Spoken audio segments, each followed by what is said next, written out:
Chapter 3. First Day at School. I'd like to report that my first day at school was a rip-roaring success. I'd like to say that I made loads of great new friends and that moving was the best decision ever. I'd also like to say that my painful traverse down Pooh Street is over and I've turned left up Happiness Avenue. I can't say any of these things because they would be lies. And I'm not a liar.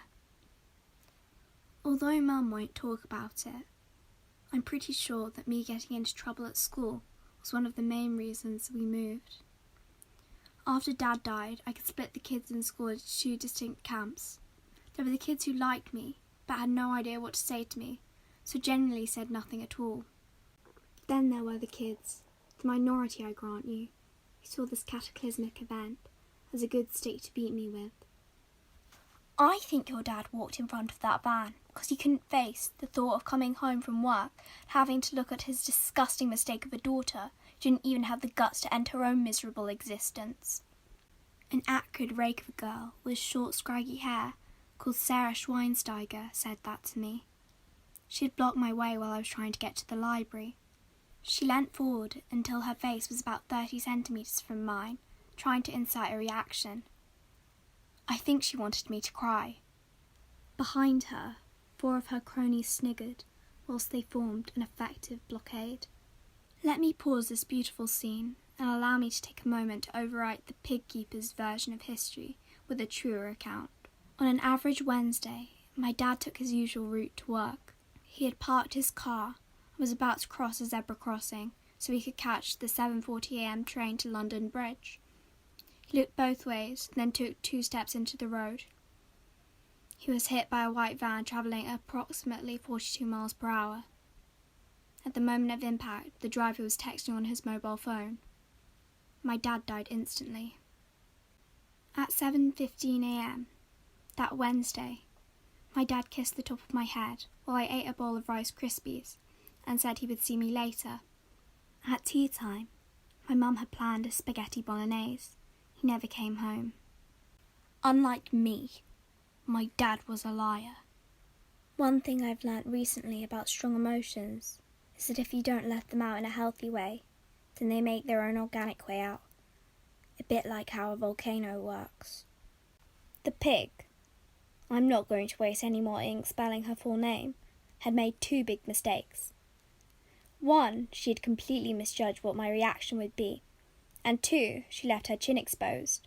I know I landed that first punch cleanly, but to be honest, after that, the rest was a bit of a blur.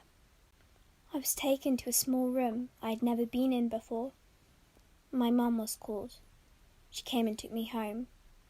We didn't talk about what happened, but she did start cleaning the house for the 2nd time that day. Mum's genius plan of new school, new start had some merit. It was a shame it was undermined by some do-gooding teachers.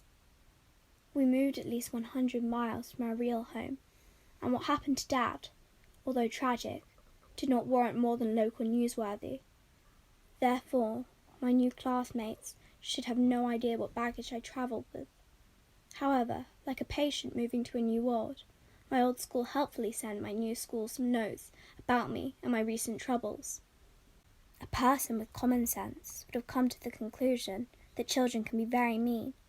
The evidence was clearly documented in the notes, and therefore it would be best not to give them any ammunition. In my experience, precious few teachers have common sense. Those that do possess this rare quality have managed to escape an extremely effective screening process. I wasn't there, so I can't be sure, but I imagine that in morning registration, the day before I arrived, the form teacher, Miss Well-Intentioned, announced to the class that a new girl called Lyla was starting tomorrow and that her dad had died recently, so we should make an effort to be super nice to her and make her feel welcome. A bully usually has to put in at least a little bit of elbow grease to ascertain whether a girl is weakened by kryptonite. Without setting foot on school grounds, I had a target painted on my back, and short pointy things were then sharpened. So, fast forward a day, first day at school. I stand in front of 2F and get appraised. I failed to pay adequate attention to the 5 pairs of predatory eyes belonging to the girl sat at the back of the class. It's a new, to me, school, which I am not familiar with. Therefore, getting lost on my way to the toilet, I managed to find myself cornered in a dead end of a building by the witches of East Preston. The only escape door is helpfully locked. I smiled to myself at the photocopy quality of the scene before me, as well as how quickly I've returned here despite my mum's best intentions. What did Dad used to say? The road to hell is paved with good intentions. This time I have the pleasure of Francine Bullock, an apt name. She's every centimetre as tall as the pig, but twice as wide. Why don't little kids ever pick on me? She stands with her hands on her considerable hips, legs apart with her head slightly on one side, as she passes judgment why my dad dying was my fault, and why I hadn't done the decent thing and joined him in the afterlife. Frankly used her considerable intelligence to force 2 neurons together and come up with her own version of my dad's demise.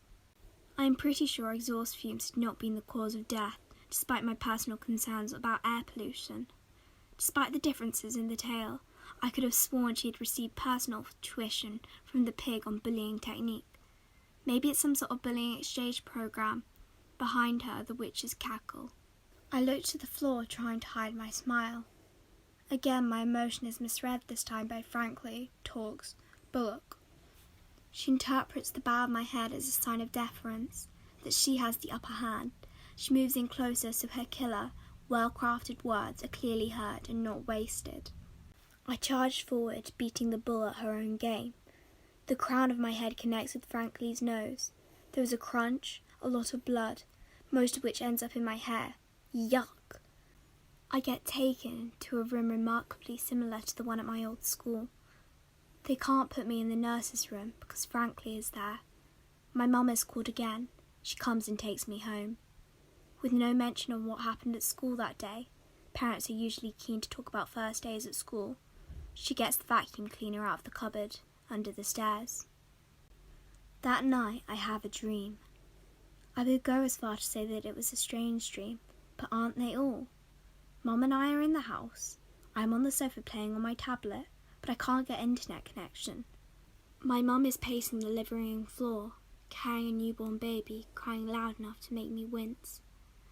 As she reaches the end of the room, she tuts at her failure to console the infant, turns and repeats the process. I am still trying to get the tablet to connect when I realise my mum has stopped walking up and down and is now standing over me. "What?" I ask.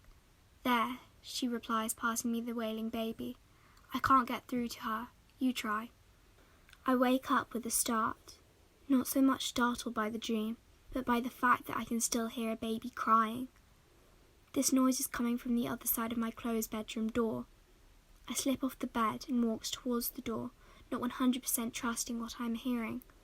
How can the video of a dream end and the audio carry on in the real world? I reach the door and my hand hesitates, hovering over the door handle. The crying is unmistakable in its volume, but it is not as frequent as it was in the dream. The sound has a bit more bass in it. That's not a baby. That's a cat. I remember the sound from a sleepover at Saren's house back home. What was the cat's name? White Nose, Brown Nose, something like that. Saren's cat kept mewling until we let her in the bedroom. I'd better let this cat in before it wakes Mum up. I open the door mid-cry and the sound cuts out. Confused, I peer around the door, open just a few inches, then open it completely. The landing is completely empty.